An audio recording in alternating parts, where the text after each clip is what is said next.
조선통신사와 한일 문화교류. 이번 차시 수업을 마치면 여러분은 조선통신사의 파견 배경과 목적을 설명할 수 있고 통신사 사행 과정을 통해 조일 양국의 문화 교류와 관련해 이야기할 수 있습니다.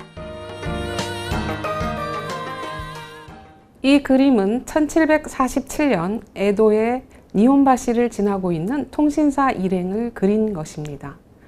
화면 중앙에서 멀리 뒤쪽으로 후지산과 에도성의 윤곽이 보입니다. 네모 반듯한 2층집 건물 사이로 통신사 행렬이 지나가는 장면을 수많은 일본인들이 바라보고 있습니다. 이렇게 긴 행렬의 통신사는 왜 에도성까지 갔을까요? 조선의 대외관계의 기본 틀은 4대 교린이었습니다. 명과는 4대 관계를, 일본과는 교린 관계를 형성하였습니다. 조선 건국 후 조선의 국왕과 일본의 막부 장군은 양국의 최고 권력자로서 상호 외교 사절단을 파견하였습니다. 조선은 외국 금지를 요청하거나 일본의 국정 탐색을 위해 그리고 장군 습직 축하를 위한 사절단을 파견하였습니다.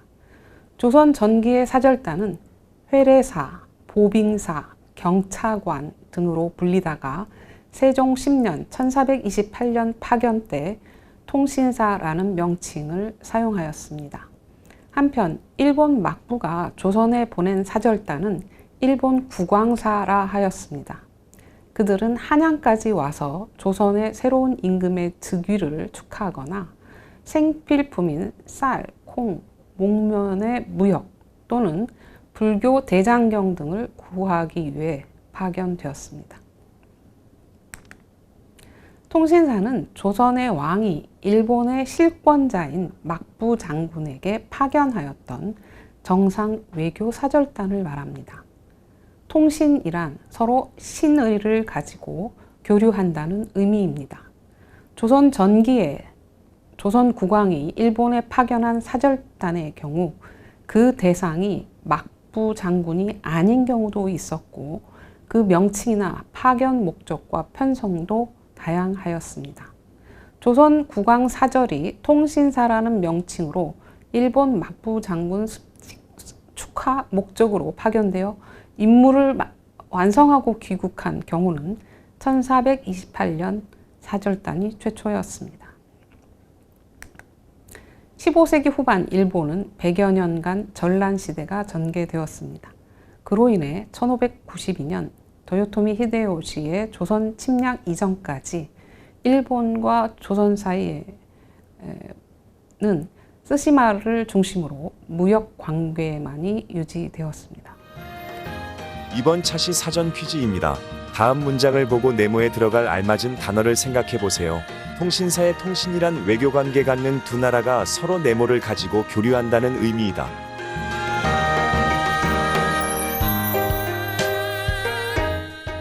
정답은 시내입니다. 이번 시간에는 일본으로 향하는 조선 통신사를 통해서 정치, 외교뿐 아니라 문화 교류의 매개체로서의 역할을 확인해 보겠습니다. 17세기에 들어 일본은 전국을 통일한 도쿠가와 막부가 에도성을 수도로 삼고 조선의 국교 재개를 요청하였습니다. 이에 조선은 전례를 존중하여 사절단을 파견하였습니다. 양국은 명청 교체라는 국제 환경의 변화 속에서 안으로는 내정을 확립하고 밖으로는 새로운 통교 관계의 안정을 모색할 필요가 있었습니다.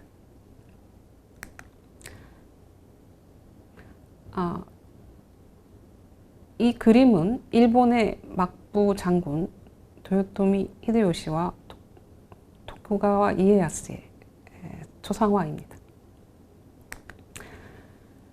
그런데 전란 직후 조선은 통신이란 명칭의 사용이 부당하다는 이유에서 한동안 회답 겸 쇠환사라는 이름으로 사절단을 파견하였습니다. 그리고 1636년 사행부터는 통신사로 명칭을 회복시키고 막부 장군 습직 축하나 긴급한 외교 문제 해결을 위한 사절단으로서 그 내용과 형식이 정례화되었습니다. 조선 후기 통신사는 1607년부터 1811년까지 204년간 총 12차례의 파견이 진행되었습니다. 또 일본의 경우 막부 전기에는 막부 장군의 정치적 정통성을 확인하는 요소가 되었고, 후기에는 동아시아 정세를 파악하고 소통하는 창구 역할을 담당하였습니다. 그런데 17세기 중반 이후 양국 간 평화가 정착되고 외교 현안의 절실성이 사라지자 교린 우호의 유지에 비중이 두어지면서 통신사의 파견은 점차 의례적인 성격을 띠게 되었습니다. 결국 1811년에는 쓰시마에서 국서를 교환하는 지극히 형식적인 역지 통신으로 변질되었고, 이후에는 통신사 파견이 이루어지지 않게 되었습니다. 통신사는 원칙적으로 조선 국왕이 일본 막부 장군에게 파견한 사절입니다. 통신사 일행은 창덕궁에서 국왕의 어명을 받아서 막부 장군에게 보내는 국서와 예물을 소지한 후 한양을 출발해서 에도에 도착한 후에 막부 장군을 아련해서 국서를 전달하고 장군의 회답서를 받은 후에 귀국하여 한양에 도착합니다. 그리고 국왕에게 복명하면 임무를 마치게 됩니다. 통신사의 인원과 기간은 각 회마다 약간의 차이가 있었지만 400여 명이 넘는 대인원이었고 평균 9개월이 소요되는 긴 여정이었습니다.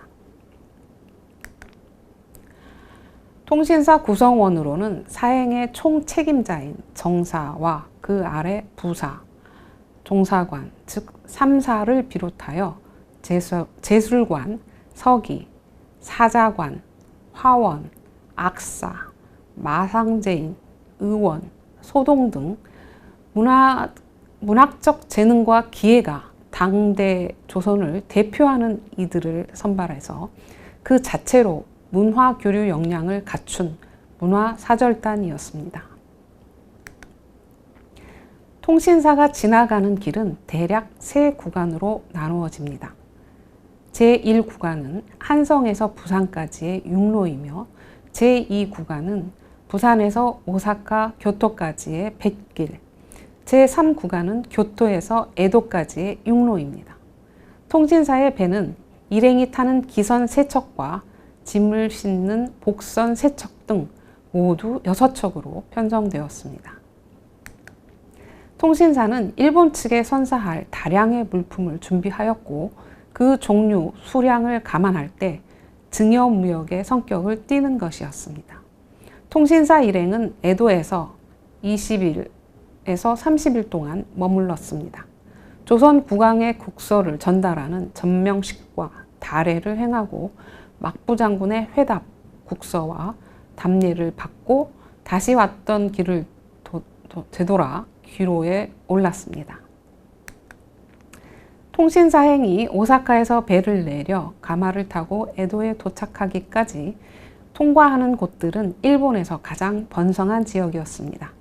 1763년 사행에 서기로 참여했던 원중거는 일본의 경제 발전상에 감탄하면서 에도까지 천리를 왕래하는데 명도와 대읍이 아닌 곳이 없었다고 하면서 에도, 오사카, 교토, 나고야 등 대도시 발전상을 지적하였습니다.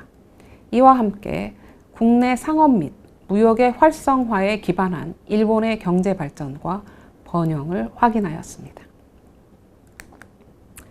쇄국체제의 도쿠가와 막부 시대에 유일하게 국교를 맺었던 조선의 국왕 사절단이 내빙한 것은 큰 의미가 있었습니다.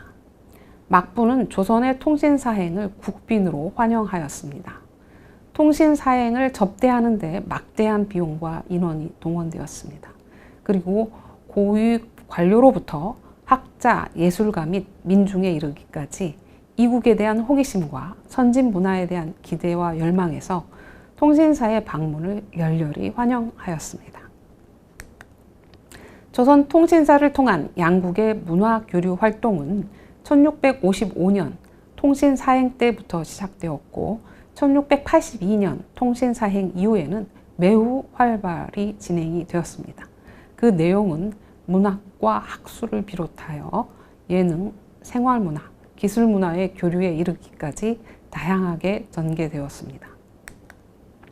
문학의 교류는 주로 시문을 주고받는 시문창화와 글로써 관심사를 확인하는 필담을 통해 이루어졌습니다. 그리고 그 결과물은 수많은 필담 창화집으로 출판되어 전국에 널리 퍼졌습니다. 학술의 교류는 주로 유학을 중심으로 진행되면서 초기에는 조선이 일본을 가르치고 베푸는 입장에 있었지만 사행이 지속되면서 사행원들은 자신의 사행록에 일본의 다양한 학술을 소개 평가하고 일본 학자들의 저술을 적극적으로 조선에 가져오기도 했습니다. 글씨와 그림, 음악, 연희 등 예능을 통한 문화 교류도 활발하게 이루어졌습니다. 그림과 글씨를 맡은 화원과 사자관은 공식적인 모임에 항상 가장 먼저 초청되어 탁월한 능력을 발휘하였고 일본 역시 궁중화가를 동원하여 조선 국왕에게 바치는 병품을 제작하거나 조선 통신사의 행렬을 그림으로 남겼습니다. 사행원의 약 10분의 1에 해당하는 악공들도 일본인을 상대로 공연을 하였습니다. 또한 일본의 궁중음악인이 공연한 각종 악무, 고려악 연주가 진행되었습니다. 연희의 경우 조선의 마상제인이 일본인을 상대로 마상제를 공연하였고 일본도 공식 연회에서 전통 연극 가부키와 전통 인형극 닌교 조루리를 공연하였습니다. 또 의복, 음식 등 생활문화와 의학, 조선 등 기술문화에서도 교류가 이루어졌습니다. 일본은 통신사의 의복을 그림으로 기록하거나 옷과 갓을 빌려 제도를 참고하였습니다. 숙박지에서는 일본인 요리사들이 일본의 전통 요리와 함께 조선식 요리법까지 배워서 조선인이 즐기는 음식을 대접했습니다.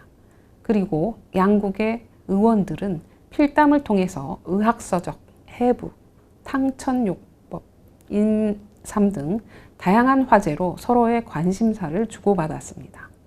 오사카에 머물던 조선의 선장과 목수들은 일본과 조선의 배를 서로 비교해서 새로운 모형의 배를 만들기도 했습니다.